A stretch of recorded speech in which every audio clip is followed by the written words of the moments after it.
Imagine a bat with 4 legs, the head of a mosquito, a 2-foot wingspan, and its only thought is that it wants to drink every last drop of your blood. Terrifying, right? Now imagine there's 30 of them! Hello Internet, I'm Steven the DM, and this is Monsterology, where I teach you how to tactically run iconic D&D monsters. I make one of these every week, so hit that sub button down below if you want your game to get kicked up a notch. This week we are discussing the Stirge, an underused D&D monster that has been in the game since the beginning. They made their very first appearance in the supplement Greyhawk for original D&D. Stirge have survived through every edition, but with very little fanfare. In 5th edition, they don't even get a full page in the monster manual. It really is just a tiny little blurb taking up less than half a page. So, how am I going to make a full video on a monster that's not even worth a single page of the core rulebook? With pleasure. Reading through their small stat block, you don't find much to be impressed by. With an armor class of 14 and only 2 measly hit points, Stirge are basically given the minion treatment.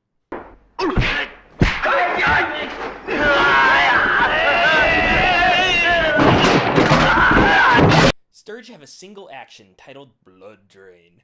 The name explains it all, but I'm here to be thorough, so I'm going to walk you through it anyways.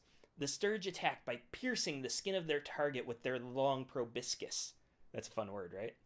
That bite attack deals a handful of damage, and then on the next turn they begin sucking out the target's blood for another handful of damage.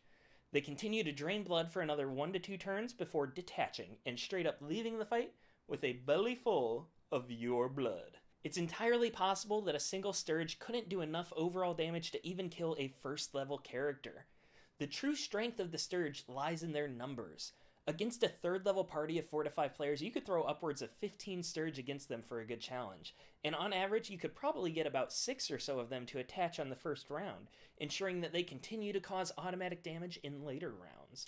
A swarm of Stirge can be a very difficult fight, especially for players who have never fought them before, so it might be a good idea to telegraph to your players that Stirge are nearby. Maybe they find an exsanguinated body, or they come across 1 to 2 Stirge away from the hive. And this is also a good chance to play up the flavor of the Stirge. Lean into the fact that these creatures are literally feeding on the blood of your players.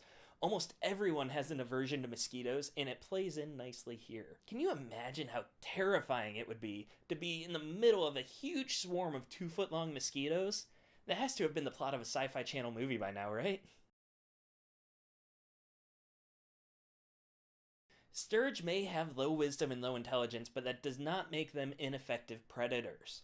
Mosquitoes aren't very smart, but they manage to feed off us all the time. The way to roleplay the low mental capacity of a beast isn't to make the Stirge act stupid, but instead to just simplify their tactics.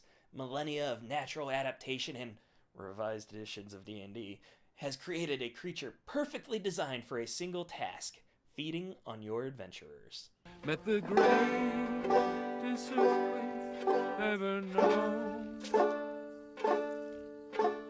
High on the rapids, it struck their tiny raft.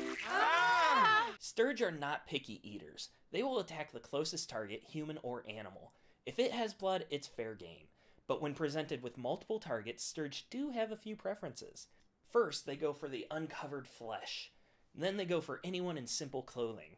And if that's unavailable, then they attack targets in armor.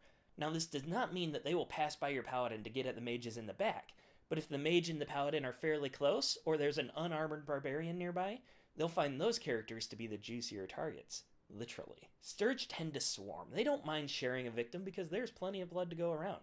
They fly in a cloud around their victim's head, disorienting them, waiting for the moment to strike.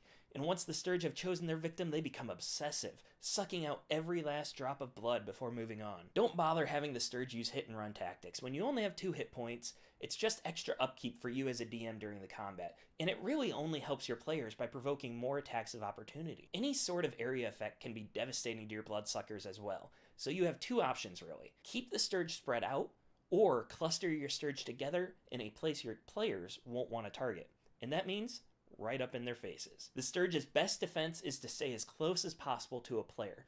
This will discourage your party's mages from attempting an area effect spell, especially if that mage is the one being attacked. Imagine your party walking single file in a narrow cave when up ahead they hear a strange rumbling sound echoing off the walls.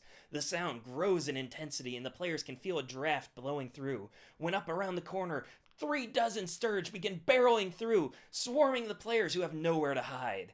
Your players are definitely going to be considering the nuclear option, despite knowing that they will also be in the blast radius of that fireball. But, let's be honest, they're going to cast it anyways. It's the only way to be sure. Bear in mind that Stirge are deadly. Damage from blood drain is automatic, and the description says they continue feeding until they drain 10 total hit points or the victim is dead, not unconscious.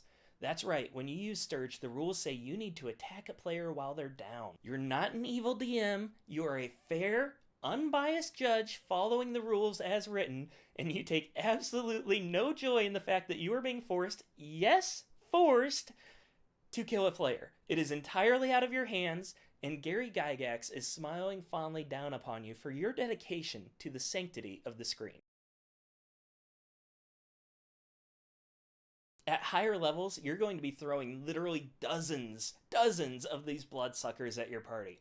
So it would be wise to familiarize yourself with the mob combat rules on page 250 of the DMG. Using the mob attack rules, you can save yourself the hassle of rolling fistfuls of d20s every round, and instead treat the group like a cohesive entity, similar to the swarm templates in the monster manual. Let's give an example, and bear with me, this will sound like the geekiest math problem you have ever heard. Hawk and Crow are leading the party, with Gort and Baldin in the back. A swarm of Stirge begin their descent, targeting the two heroes in front. Both Hawk and Crow have an armor class of 18, and the Stirge attack with a bonus of +5. The Stirge then break into two groups, 15 each, going towards the heroes in the front. For every 3 Stirge attacking Hawk and Crow, we know that on average, 1 Stirge will make a successful attack and begin sucking blood. And that means on round 1, instead of rolling fistfuls of dice, we simply make the ruling that 5 Stirge will attach to both players. Assuming that the party focuses on removing the Stirge already attached, we still have 20 Stirge flying over their heads waiting for another opening. On round 2, those 20 Stirge again split in half, so 10 Stirge each target Hawk and Crow a second time. The armor class and attack bonuses are the same, so we still need 3 Stirge for every 1 successful hit. That means rounded down, 3 Stirge attached to our heroes again, on top of what they weren't able to remove last turn. And there are still 14 more Stirge flying about. Remember how I said Stirge are deadly? If your party isn't fast to respond, the battle will soon be over, with Hawk and Crow quickly finding peace. The peace of the dead. I know this sounds like a lot of math, and you're probably ready to dimension door out of here, but without these mob rules, you'd be rolling 30 attacks a turn. This streamlines everything, so we know exactly how the battle will flow, and it lets us focus on the narrative parts of the fight, instead of feeling overwhelmed by dice and attack modifiers. Like I said before, Stirge only have one strategy, and eventually, maybe, your players will develop effective tactics against the Stirge, and they won't be a threat anymore, no matter how large a swarm you throw at them. And that is when you start throwing curveballs. One of my favorite things about 4th edition was how many variations we had of each monster. It really helped to keep combat fresh without adding too much prep on the DM's part, and that's part of the reason I love the monster supplements that have come out for 5e, like Volo's Guide.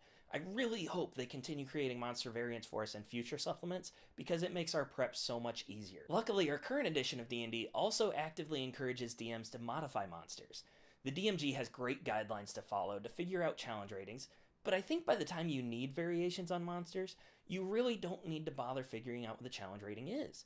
Trust your intuition on what is a good difficulty for your group of players. When it comes to new abilities, I rarely invent my own. Instead, I swipe them from other official monsters or from monsters play-tested by an established third-party company like Kobold Press.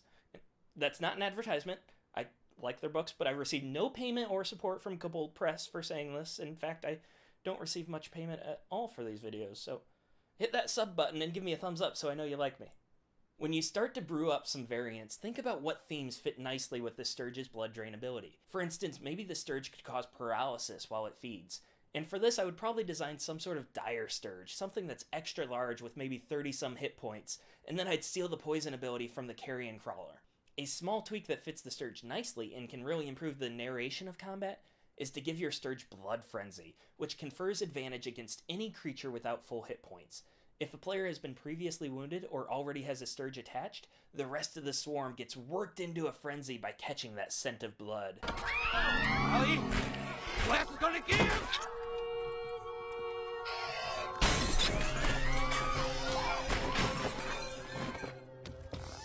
And this would be a very big power boost though, So I assume no liability for player deaths as a result of this suggestion. None. It's not my fault. Talk to your DM. Another fun idea is making vampiric Stirge with a life drain ability, similar to the Spectres. And this could be a great way to thematically represent the large amounts of blood being drained, and you need a long rest before you're back to fighting shape. In my current campaign, I have a Stirge variant that lays eggs inside of you, instead of draining blood.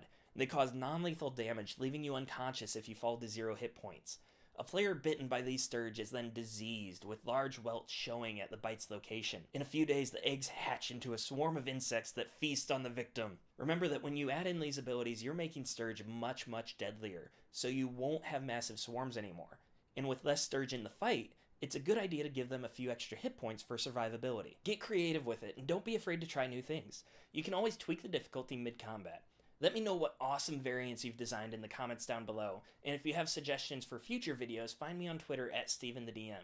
I'll have another basic dungeoneering video coming out early next week, so be sure to sub to get a notification when it comes out. Until next time, I'm Steven the DM.